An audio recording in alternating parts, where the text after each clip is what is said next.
Mety am'zay mirakiraky anao ambady fisaoty anao mianany anao azanomby miaka vatarotero am'zay de ataoko ahoana miala elo foana ny saiko tsy mino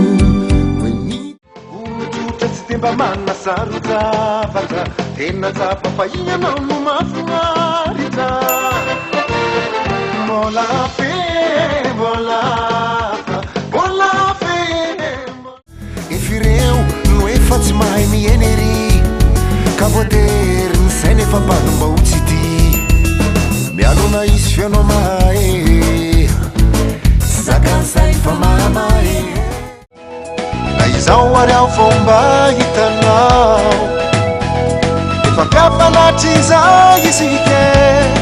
sy ny fotsika tany anao aia tany ambany anao nefa ny volagna fatagny zaho tsy tia mamarafatany fa hitako raha nataonao niany za tsy navolagna ny hafarany fianaratso ambositra vohipeno manakaro magnampy ny toekarena sika eto kasikara miandry anao agnary monsieur zaho gerara andao irevy kilomitry ambody voara ireo dinao sy ireo fietsikao de tontolo ny fiainako nefizao ndretino tolany zara batsy hitana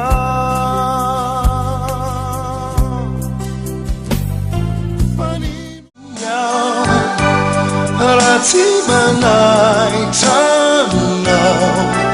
atramin'izao aho tea io foana amikilo mbola kely nosiana na de feno azany androko ikatsany izay maso misy foana tsy arovako anao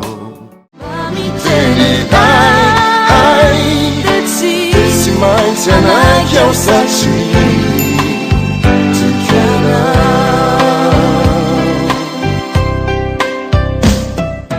misy ndray tsy mba izay fa ny azy fialonana trany miasalo anaratsy de mikendry amono afaty mifafota faray sy tafaratro nino navolokoditra ianao tsy arina efa tsy misy intsony zao ny andefo sy andrina raha to isiky fanaratsy komplexe mamoa faty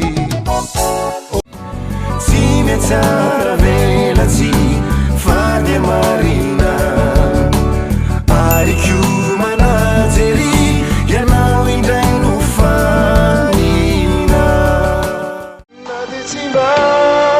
miraika atrizao raha toka izy na tsisy izany raha mbola tany kiony tany fa fretiny befankaty ianao mamiratra tofararano